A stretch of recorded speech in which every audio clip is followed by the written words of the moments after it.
Question करेंगे, जो concept question मैंने बनाया है वो करते हैं हम। अब ये लास्ट रहेगा हमारा, ठीक है। तो अब हम करते हैं स्टार्ट। देखो सबसे पहले इस क्वेश्चन के अंदर मैंने वही कंसेप्ट नोट्स को अपडेट किया है, एक क्वेश्चन और ऐड किया है, ठीक है। तो देखो सबसे पहले हमें बैलेंसेस नोट डाउन करने होते हैं, तो बैलेंसेस मैंने ऑलरेडी नोट डाउन कर दिया, बस इसके ऊपर अब मैं डिस्कस कर लेता हूँ। देखो आपके पास कैश एंड बैंक का ओपनिंग बैलेंस दे रखा है 10,000 एंड 1 लाख रुपीज, वो हमने लिख दिया। क्लोजिंग दे रखा है 7,000 एंड 1,75,000, वो हमने लिख दिया। उसके बाद फिर हमें नीचे दे रखे हैं बिल्डिंग दे रखी है हमें ओपनिंग 3 लाख रुपए की, वो हमने लिख दी। और फर्नीचर दे रखा है 60,000 रुपए का, वो हमने लिख दिया। इसके अलावा हमें ओपनिंग रिजर्व फंड भी दे रखा है 25,000 रुपए का, वो भी हमने लिख दिया, ठीक है। और क्योंकि ओपनिंग बैलेंसेस हम लिख रहे हैं ओपनिंग या क्लोजिंग जो भी है। और स्टॉक ऑफ स्पोर्ट्स मटेरियल दे रखा है हमें ओपनिंग 5,000 रुपए का और क्लोजिंग दे रखा है हमें 7,000 रुपए का, ये हमने लिख दिया। उसके बाद अमाउंट ड्यू टू सप्लायर्स, जो जब हम छोटे क्वेश्चन करते थे स्टॉक के साथ क्रेडिटर अकाउंट बनाते थे, तो वही मैं इसका बैलेंस बता रहा हूँ कि सप्लायर का ओपनिंग बैलेंस है 11,000 रुपए ओपनिंग लाइबिलिटी में, और क्लोजिंग में दे रखा है हमें 16,000, तो हमने वो भी लिख दिया। उसके बाद बात आती है सब्सक्रिप्शन। हमारी सीधा सब्सक्रिप्शन जो एरियर्स में है ऑन 31/3/20 दे रखी है, 1 अप्रैल 19 की नहीं दे रखी, मतलब हमें ओपनिंग नहीं बता रखी, हमें क्लोजिंग बता रखी है, ठीक है। हमें क्लोजिंग बता रखी, तो क्लोजिंग तो मैं लिखूं कितनी दे रखी है हमें 12,000 रुपए। साथ में एक बात और बोल रखी है, कह रहा है ये जो 12,000 रुपए हैं, कह रहा है 5,000 अभी भी एरर्स में है 18-19 के, 18-19 ईयर के पिछले साल के, इस साल के एंड में अभी भी 5,000 रुपए एरर्स में है। अब एक बात चेक करके देखो, टोटल मुझे लेने हैं 12,000 रुपए इस साल के एंड में, जिसमें से 5,000 अभी भी पिछले साल के हैं। स्टिल इन एरियर्स का मतलब क्या है, अभी भी पिछले साल के लेने हैं, तो वो 5,000 मतलब करंट ईयर की कंफर्म है कि 7,000 हैं, ठीक है। इसमें कोई डाउट नहीं होना चाहिए। 12 है, 5 पिछले बता रखे हैं एरियर्स के, तो 7,000 रुपये हमारे हो गई। अच्छा, उसके बाद हमें कह रखे हैं कि ना 2,000 जो है ना 2,000 रुपीज जो है फॉर ईयर 19-20 के, मतलब इस साल के 2,000 सब्सक्रिप्शन के थे, वो हमें पिछले साल 18-19 में मिल गए थे। अगर पिछले साल मिल गए थे तो इस साल के ओपनिंग एडवांस में वो आने चाहिए। देखो subscription received in advance, opening advance 2,000 रुपए, ये हमारे सारे के सारे बैलेंसेस हो जाते हैं। मतलब इसके अलावा हमें अब कोई दिक्कत नहीं है, हमारा पहला स्टेप कवर्ड है, जिसमें हमें सारे के सारे क्या लिखने थे, सारे के सारे बैलेंसेस लिखने थे। अब मेरा नेक्स्ट स्टेप क्या है, ट्रांजैक्शंस का है, तो मैं ट्रांजैक्शंस नोट करूंगा, ठीक है।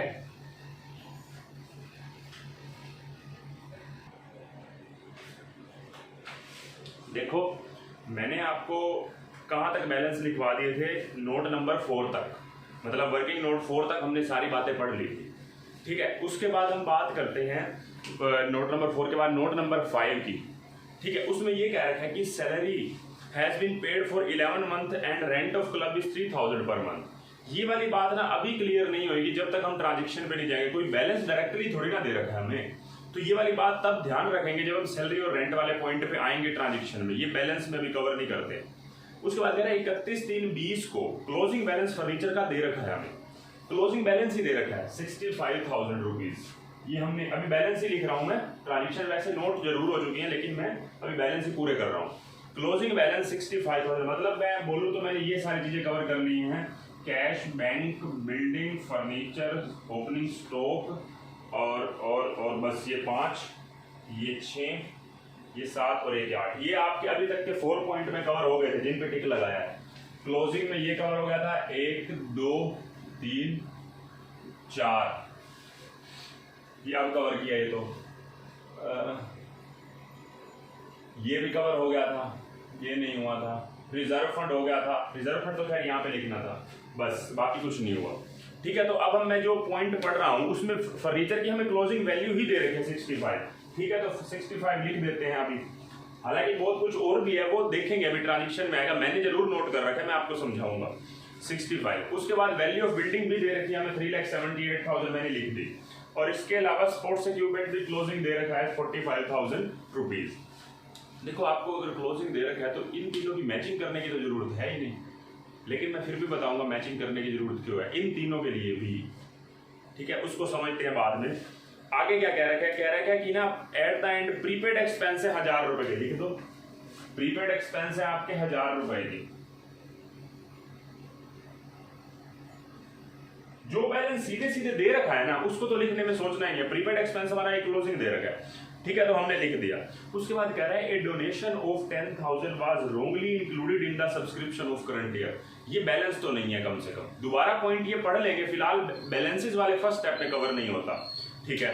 Entire donation and 25% of entrance fees to be capitalize, ये भी कोई बैलेंस नहीं है। उससे नेक्स्ट पॉइंट भी बैलेंस नहीं है। ये कह रहा है कि 50% of entrance fees and 20% of surplus to be transfer to reserve fund. ये बातें लिखी जरूर हुई हैं, काम की है, लेकिन बैलेंसेस में कवर नहीं होती, तो मैंने बैलेंसेस नोट डाउन करवा दिए। अब जो ये बातें आई उसको कवर करेंगे। क्या कह रखा है, सबसे पहले हम पहली ट्रांजिशन पे आते हैं, एंट्रेंस फीस पे। आप पढ़ो एंट्रेंस फीस कितने रुपए की है। आपकी एंट्रेंस फीस दे रखी है 1,20,000 रुपए की। आपको ट्रीटमेंट पता है आपको क्या करना है, कि कैपिटलाइज करना है या उसमें इनकम एंड एक्सपेंडिचर में दिखाना है। आपको पता है कि +2 का ट्रीटमेंट भी और आपको पता है सीए फाउंडेशन का ट्रीटमेंट भी। लेकिन जब क्वेश्चन खुद ही बोल रहा है कुछ अदरवाइज कुछ बोल रहा है तो हम अपने लॉजिक तो लगा ही नहीं सकते। उसने खुद बोला है। अगर मैं एंट्रेंस फीस की बात करूं तो आप पॉइंट नंबर 9 पढ़ें, जिसमें कह रहा है entire donation and 25% of entrance fees to be capitalize. फिलहाल 9th पॉइंट में एंट्रेंस फीस वाले पॉइंट पे बात करते हैं, डोनेशन वाले पॉइंट पे जब ट्रांजेक्शन पे आएंगे तब बात करेंगे। कह रहे 25% एंट्रेंस फीस को कैपिटलाइज कर दो, मतलब 1,20,000 का 25% 30,000 तो कैपिटलाइज हो गए, ठीक है।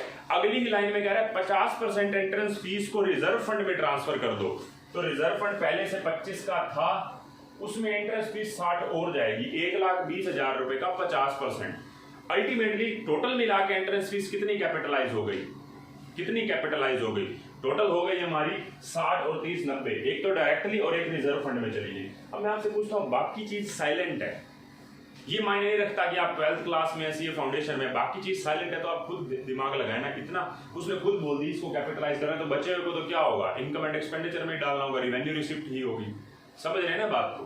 तो इसीलिए हम उसको एंट्रेंस फीस को कहाँ लिख देंगे, यहाँ पे। ये 25% बचा हुआ पोर्शन है, 25% के लिए बोल रखा था कैपिटलाइज करना है, 50% को हमने रिजर्व फंड में डालना है, मतलब बचे हुए 25% कहाँ जाने हैं, इनकम एंड एक्सपेंडिचर, ठीक है। तो अपना लॉजिक हमें लगाने की जरूरत ही नहीं है। उसके बाद हमने एंट्रेंस फीस का पॉइंट पढ़ लिया। एंट्रेंस फीस के बाद अब नेक्स्ट पॉइंट पे आते हैं। ये कह रहा है सब्सक्रिप्शन। आपकी टोटल सब्सक्रिप्शन काउंट करो। पिछले साल की आपकी 25,000 रुपए मिली है, करंट ईयर की 1,00,000 मिली है, नेक्स्ट ईयर की 1,20,000 मिली है। कहने का मतलब टोटल रिसिप्ट 1,45 की है। 1,45 है जरूर, लेकिन क्वेश्चन में एक बात बोल रही है नीचे ही, कह रहा है इसमें से 10,000 रुपए डोनेशन के गलती से हमने सब्सक्रिप्शन में डाल दिए। करंट ईयर की सब्सक्रिप्शन में गलती से हमारे डोनेशन के 10,000 चले गए हैं। अल्टीमेटली आपकी जो करंट ईयर के मिले हैं ना, वो 1,00,000 नहीं मिले। देखो 25 मिले हैं पिछले साल के, 1,00,000 मिले करंट ईयर के, नेक्स्ट ईयर के 1,20,000। वो 1,00,000 एक्चुअल में नहीं है इस साल के, वो 90,000 है। तो अल्टीमेटली 90,000 है ना, तो 10,000 रुपए हमारे डोनेशन में ऐड हो जाएंगे। वो डोनेशन के पॉइंट पे आते हैं। डोनेशन में 10,000 ऐड करने, ये मत भूलना। बाकी मुझे ये पता है कि 1,35 मिले हैं, 1,45 नहीं मिले, ठीक है। सब्सक्रिप्शन के नाम के 10 हटा दिए, 1,35 ही है। इसके अलावा मुझे पता है कि क्लोजिंग सब्सक्रिप्शन मैंने अभी बैलेंसेस वाले पॉइंट में लिखा था कि 5,000 लास्ट ईयर के, 7,000 करंट ईयर के बैलेंस निकला था, टोटल 12 दे रखा था, 12 में से 5 के 7, ये मैंने एज इट इज लिख दी। फिर क्वेश्चन में ये भी कह रहा है कि सब्सक्रिप्शन रिसीव्ड इन एडवांस 2,000 है, वो भी मैंने लिख दी। और करंट ईयर की रिसिप्ट में क्लियरली दिख रहा है कि अगले साल के 20,000 मिले हैं, वो भी मैंने लिख दिए। मतलब मैंने ये लिख दिया, ये लिख दिया, ये लिख दिया और ये लिख दिया। अब मुझे ओपनिंग देखने, ओपनिंग कितने लेने थे। देखो आप खुद चेक करो, 5,000 अभी भी लेने बाकी हैं, 5,000 अभी भी लेने बाकी हैं। और साल के बीच में मिले कितने हैं, पिछले साल के 25,000 मिले हैं, 25 मिले हैं, 5 अभी भी लेने बाकी, मतलब लेने थे 30, तो 25 + 5 30,000 रुपए। क्लियर बात है, ठीक है। तो इससे आपका 99,000 निकल के आ गया, इनकम एंड एक्सपेंडिचर का बैलेंस निकल के आ गया। ये हो गया हमारा 149, ठीक है। 149 - 50 99,000 वर्किंग नोट नंबर 2 से, ठीक है। अगले पॉइंट पे आते हैं। सब्सक्रिप्शन के बाद नेक्स्ट पॉइंट है हमारा टूर्नामेंट फंड का। टूर्नामेंट फंड 50,000 रुपए है, साथ के साथ देखो टूर्नामेंट एक्सपेंसेस हैं, यस हैं, 55,000 रुपए के टूर्नामेंट एक्सपेंसेस भी हैं। 50 में से 55 लेस कर सकते हैं तो 5,000 नेगेटिव आता है। मतलब मुझे टूर्नामेंट फंड में से एक्सपेंसेस लेस करने के बाद अभी भी 5,000 पूरे नहीं हो पा रहे, वो कहां चले जाएंगे, इनकम एंड एक्सपेंडिचर के डेबिट में। ये पॉइंट होगा, मतलब यहाँ पे कुछ ट्रीटमेंट करने की जरूरत ही नहीं है। हमारे पास जितना फंड है उससे ज्यादा तो खर्चा कर दे, तो जितना ज्यादा किया वो मेरा डायरेक्टली एक्सपेंसेस में चला जाएगा। उसके बाद टूर्नामेंट फंड के बाद नेक्स्ट पॉइंट है हमारा, नेक्स्ट पॉइंट है इंटरेस्ट ऑन इन्वेस्टमेंट का। इंपॉर्टेंट पॉइंट है, कह रहा है interest on investment 10% per annum for full year. पूरे साल के मुझे 20,000 रुपए मिले हैं। अरे कहां से मिल गए, हमारे पास तो इन्वेस्टमेंट थी नहीं। हमने ओपनिंग बैलेंस में 1 2 3 4 5, नीचे वाले पॉइंट मत पढ़ना, 1 2 3 4 5 कहीं पे इन्वेस्टमेंट है ही नहीं। इन्वेस्टमेंट है तभी तो इंटरेस्ट मिला है। मैंने आपको बताया था कुछ बैलेंसेस के टाइम पे नहीं दिखते, कुछ बैलेंसेस का पता ट्रांजेक्शन के टाइम पे पता लगता है कि वो भी एग्जिस्ट करते थे। तो मैं वर्किंग नोट नंबर 3 से जो 20,000 रुपए की इन्वेस्टमेंट है, जो 20,000 रुपए की मेरी इन्वेस्टमेंट है, उसका 100/10 कर दूंगा तो 2 लाख रुपए मेरी क्या निकल के आ जाएगी, इन्वेस्टमेंट। इनकम को मैं यहाँ पे लिख देता हूँ 20,000 रुपए को, वर्किंग नोट जो भी था, और जो इन्वेस्टमेंट निकल के आई है वो मैं लिख देता हूँ यहाँ पे वर्किंग नोट 3 से, कि मतलब मेरी 2 लाख रुपए की इन्वेस्टमेंट थी। ठीक है, उसके बाद फिर कह रहा है सेल ऑफ फर्नीचर। फर्नीचर हमने 10,000 रुपए की कॉस्ट वाले को 7,000 रुपए में बेचा है, तो मुझे 3,000 का लॉस हुआ है। 3,000 का लॉस हुआ है तो मैं 3,000 का लॉस यहाँ पे लिख देता हूँ। अब मेरे पास फर्नीचर जो था ओपनिंग था 60,000 रुपए का, उसमें से 10,000 की कॉस्ट वाला गया। हालांकि आपको क्लोजिंग बैलेंस भी दे रखा है, उसका करते हैं क्या करना है। 60,000 का था, 10,000 की कॉस्ट वाला गया। बस अभी तक मुझे ये पता है, 1 2 और ये 3 बातें, इसके ऊपर अभी देखते हैं। उसके बाद मिस नेक्स्ट पॉइंट आ रहा है डोनेशन का। डोनेशन ना आपकी 50,000 रुपए की है, और ध्यान करो सब्सक्रिप्शन में भी 10,000 की थी, मतलब टोटल अल्टीमेटली आपकी 60,000 की डोनेशन है। 60,000 की डोनेशन है, और कह रखा है क्वेश्चन के अंदर entire donation to be capitalized. Question खुद बोल रहा है कि सारी की सारी डोनेशन को आपने कैपिटलाइज्ड करना है, तो 50 + 10 60,000 रुपए सारे के सारे यहाँ पे शो हो जाएंगे। देखो इनकम एंड एक्सपेंडिचर में कुछ नहीं जाएगा। ठीक है, डोनेशन का पॉइंट भी हो गया। मिसलेनियस रिसिप्ट 60,000 रुपए की डायरेक्टली लिख देंगे। ठीक है, तो आपका इनकम एंड एक्सपेंडिचर की debit, sorry receipt and payment की डेबिट वाली सारी ट्रांजेक्शंस हो गई। अब क्रेडिट वाली पे आते हैं। क्रेडिट वाली में पहली आइटम पढ़ो रेंट। रेंट के बारे में कुछ बोल रखा था, कह रहा है कि हमारा जो रेंट है ना 3,000 पर मंथ है। 3,000 पर मंथ के हिसाब से 12 महीने का 36,000 रुपए बनता है, लेकिन पेमेंट साइड में 30 हुआ है। अल्टीमेटली आपका जो रेंट है उसमें 2 महीने का 3,000 × 2 6,000 रुपए, मतलब टोटल 36,000 रुपए का खर्चा है। 6,000 रुपए मेरा आउटस्टैंडिंग है, 3,000 × 2। ठीक है, लिख दिया। उसके बाद फर्नीचर, आपने फर्नीचर परचेज किया है। देखो पहले 60,000 का फर्नीचर था, 10,000 की कॉस्ट वाला चला गया, 20,000 रुपए का परचेज किया, और आपका क्लोजिंग भी गिवन है। यहाँ पे एक काम कर सकते हो आपको पता है कि 60 में से 10 गया 50, 50 और 20 70,000 रुपए का फर्नीचर होना चाहिए था, और 65 का बचा पड़ा है, तो 5,000 क्या है, बैलेंसिंग फिगर डेप्रिसिएशन है। समझ गए बात को। हालांकि इसको डेप्रिसिएशन वाले स्टेप में भी कवर कर सकते थे, कोई प्रॉब्लम नहीं है, लेकिन आप इसको यहीं पे कवर कर दो, कोई प्रॉब्लम नहीं। जब आपको पता है कि बैलेंसिंग फिगर आ रहा है, हालांकि अभी भी नहीं करना ना, क्योंकि आप ट्रांजेक्शन अभी कर रहे हैं, तो कोई दिक्कत नहीं, आप बैलेंसेस में कवर कर लेना। उसके बाद देखो फर्नीचर के बाद नेक्स्ट पॉइंट है पेमेंट टू सप्लायर। सप्लायर को अगर आपने पेमेंट करी है तो स्टॉक और क्रेडिटर अकाउंट को ध्यान करो, छोटे क्वेश्चंस में करते थे। तो आपका जो स्टॉक अकाउंट है, आपका जो स्टॉक अकाउंट है 5,000 रुपए का है। ठीक है, 5,000 रुपए का स्टॉक ओपनिंग है, 7,000 रुपए का क्लोजिंग है। 5,000 का ओपनिंग है, 7,000 का क्लोजिंग है, और आपके क्रेडिटर्स ओपनिंग है 11,000 रुपए की, क्लोजिंग है 16,000 रुपए का, और आपने पेमेंट 70 की है। 70 की पेमेंट से आपकी परचेजेस निकल के आ रही है 75 की। इस 75 को हमने स्टॉक अकाउंट में ट्रांसफर किया। 5 + 75 80,000, 80,000 में से 7,000 आपके क्लोजिंग बैलेंस बचा पड़ा है, मतलब 73,000 का आपने कंज्यूम कर लिया। ये तो अकाउंट आपने पूरा पहले से बहुत अच्छे से कर रखे हैं, तो 73,000 आपका यहाँ पे आ गया stock of sports material consume. ठीक है, आपका वर्किंग नोट नंबर 4 से। ठीक, इसके बाद सप्लायर की पेमेंट के बाद नेक्स्ट पॉइंट है सैलरी का। कह रहा है कि सैलरी हमने 11 महीने की पे की है। अगर 22,000 रुपये 11 महीने की है तो पर मंथ 2,000 रुपये आई, मतलब एक महीने की 2,000 अभी भी देनी बाकी है। तो 22,000 प्लस 2,000 एक महीने की टोटल 24 और आउटस्टैंडिंग सैलरी यहाँ पे 2,000 रुपये आ जाएगी।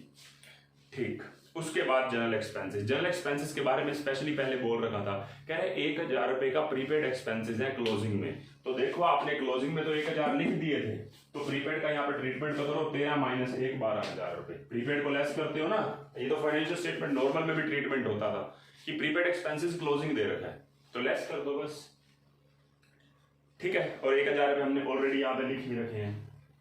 प्रीपेड एक्सपेंस के बाद मतलब जनरल एक्सपेंस के बाद टूर्नामेंट एक्सपेंसेस ऑलरेडी हो चुके हैं। स्पोर्ट्स इक्विपमेंट आपके पास पहले से नहीं था तो 50,000 रुपये का आपने खरीदा और इसका क्लोजिंग बैलेंस हमें ऑलरेडी पता है 45 है। इसके अलावा बिल्डिंग 1,20,000 की परचेज की है, पहले से बिल्डिंग पड़ी थी आपके पास 3 लाख रुपए की, 1,20 की और परचेज की और क्लोजिंग बैलेंस इसका गिवन है। तो आपने सारी की सारी ट्रांजेक्शंस कर ली। थर्ड स्टेप पे आ जाते हैं हम। दूसरी ट्रांजेक्शन वाला हमारा सारा काम हो चुका। थर्ड स्टेप पे आपको पता है आप डेप्रिसिएशन लगाते हो। डेप्रिसिएशन जो क्लियरली इन्हें बोल नहीं रखा कि रेट कितना है, सीधा डेप्रिसिएशन के बाद का बैलेंस दे रखा है, तो डिफरेंस डेप्रिसिएशन है।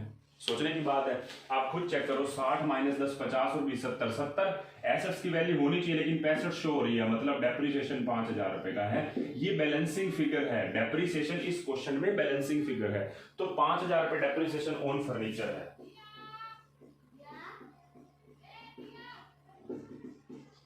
ठीक है, ये 5,000 रुपए डेप्रिसिएशन फर्नीचर का है। फिर 5,000 रुपए 50,000 रुपए की स्पोर्ट्स इक्विपमेंट 45 का बचा पड़ा है, मतलब 5,000 रुपए इसका भी हो गया।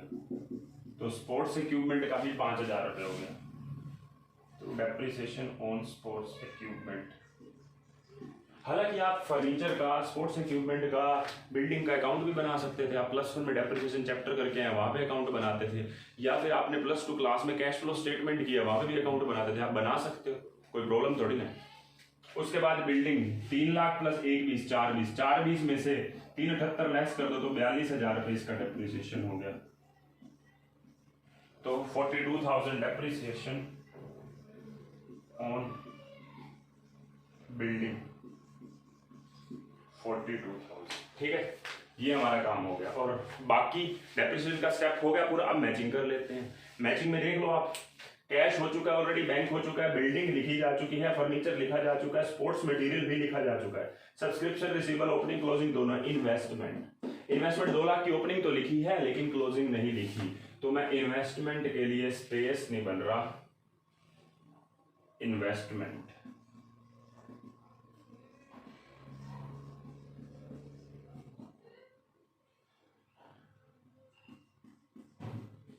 इन्वेस्टमेंट का स्पेस थोड़ा बना नहीं। बाकी मैंने यहाँ पे बैलेंस शीट हटा दिया बीच में से, कोई नहीं, अब लिख देता हूँ एज एट 1/4/19। थोड़ा स्पेस की दिक्कत रहती है हमेशा, पता नहीं लगता ना कि कितना हमें स्पेस नीचे करना है या ऊपर, जैसे भी, इसलिए मैंने उसी हिसाब से बना दिया। अच्छा, आपने मैचिंग के अंदर यही चीज आनी थी। देखो रिजर्व फंड था, रिजर्व फंड का आप टोटल कर लो। आप रिजर्व फंड जो है 25 है ओपनिंग, तो क्लोजिंग में भी लिखा हुआ 25। हाँ, वो अलग बात है, उसमें एंट्रेंस फीस आनी है या सरप्लस भी आना है, वो अलग बात है। क्रेडिटर फॉर स्टेशनरी भी है, subscription received in advance closing हमने नहीं लिखी गलती से, शायद ये 20,000 रुपए क्लोजिंग है वो भी लिखनी थी, और बाकी तो लिखा जा चुका है। तो subscription received in advance closing 20,000। ठीक है, ये सारा कुछ हमारा होता है। अब 5th स्टेप है टैली का। टैली में ना थोड़ा सा चेंज है।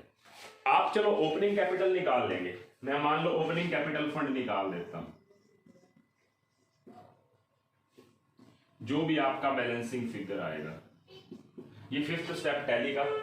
यहां से जो सरप्लस आएगा ना,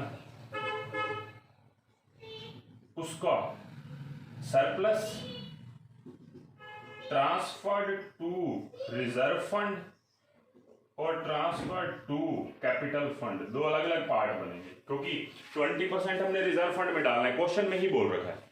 ठीक, तो अब मैं टोटल कर देता हूं इसका।